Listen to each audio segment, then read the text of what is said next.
Hello again, everyone. Welcome to Washington Gun Law TV. I am Washington Gun Law President William Kirk. Thanks for joining us. Hey, we're going to talk about the current presidential administration, or lack thereof. They have been pretty ineffective at just about everything except completely running the country into a ditch. However, it appears that they have set a new record that I'm sure they're going to be very proud of, one that we are not going to be happy with. But then again, it's going to show that this has absolutely, positively, and without a doubt been the most anti-Second Amendment presidential administration in the history of our country. Don't believe me? We'll show you how. So today, let's spend a few minutes and let's talk about a new record for revoking FFLs.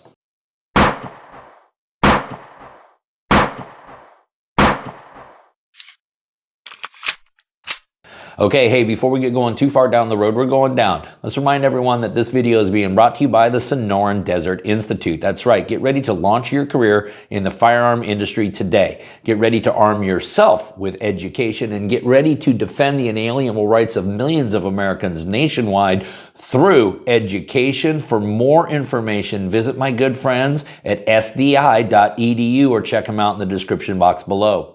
Okay, America, we're going to do something that we haven't done, well, candidly ever, which is we went over to the trace, and I would link it up for you down below. Actually, we will go ahead and link it up down for you below, but I will let you know, because I am a team player, that I'm willing to go over there and check it out once in a while so that you won't have to. The Trace is a publication that started several years ago. It is funded by Bloomberg and his Everytown group, so you know what angle they take on.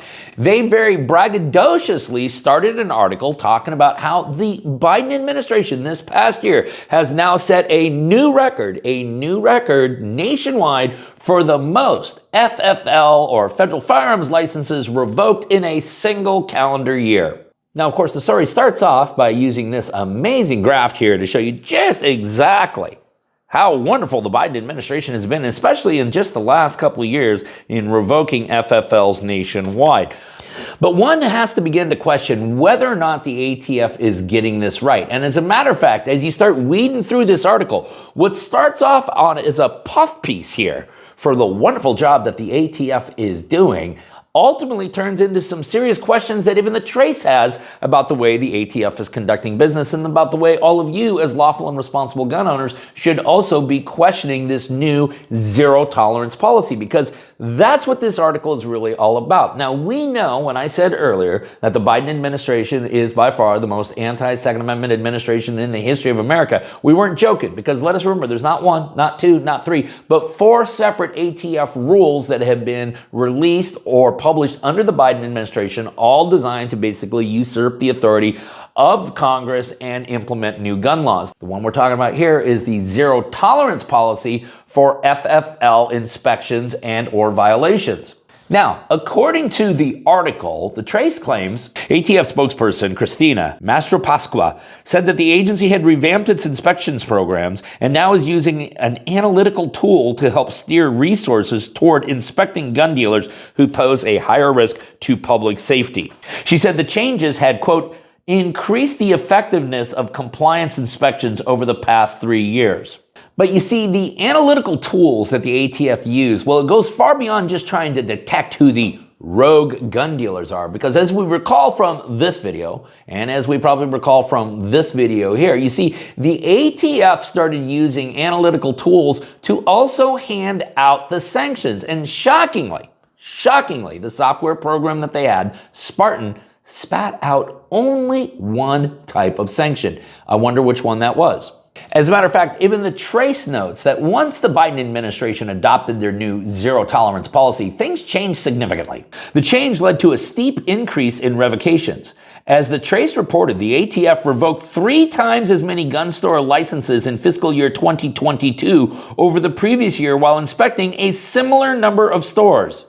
So think about that. They inspected roughly the same number of stores and yet had 3 times as many revocations. The Trace also pointed out, now, 2 years later, the number of gun stores inspected, the total number of licenses revoked, and the rate at which those licenses were revoked have all increased. And worse yet, according to this article, for the first time since the pandemic, the ATF was able to inspect over 10,000 stores nationwide this past year. Now, one of the biggest complaints that you're getting from the pro-2A side is that this new zero tolerance policy, well, it's gone way, way too far because it goes beyond the 5 dirty sins right here that President Biden said would result in an automatic revocation. They are now revoking for some of the most simple and innocuous clerical errors. And when the Trace went digging further, they actually talked to a former ATF inspector who said, hey, the implementation of the zero tolerance policy, coupled with the fact that they were going to run everything through an analytical software program that was going to spit out the answer, that absolutely changed the playing field. As the article pointed out, the on-site investigator that went to do the inspection no longer had the autonomy to decide whether something was willful or not. Businesses were no longer able to explain themselves before the notice of revocation was issued, but honest mistakes do happen. And the Trace then cites a couple of specific examples. They did not have to go digging too far to find these horror stories of simple, first-time clerical errors resulting in revocations of the license.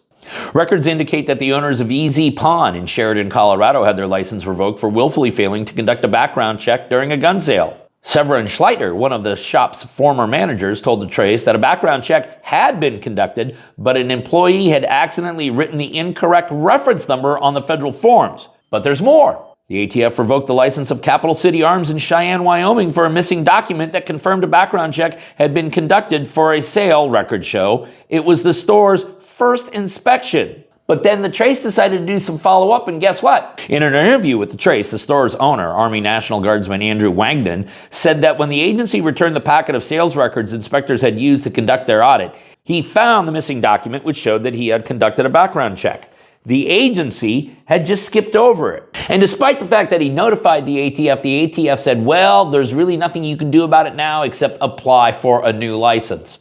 And so, America, understand that one of the easiest ways that an administration, which is hell-bent on civilian disarmament, could in fact disarm all of you is literally by doing away with as many FFLs as humanly possible. And that is exactly what this administration is doing.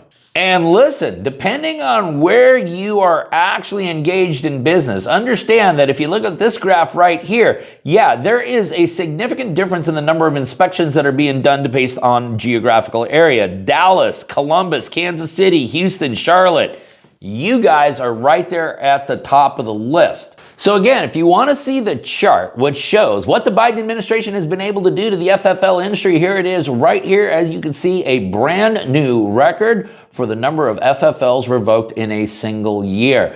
Listen, we're going to go ahead and link up the article from the Trace down below. Never thought you'd hear me say that on a video, did you? But if you want to geek out on it for yourself, you can do so. If you got any questions about this or anything else related to what's left of our Second Amendment rights, you guys should know how to get a hold of Washington gun law by now. But if you don't, that's okay. That information's down there in the description box. Maybe you got an idea for a video we should be doing around here. Great. Click on that link right there. Let us know. It's probably going to be better than any idea we come up with.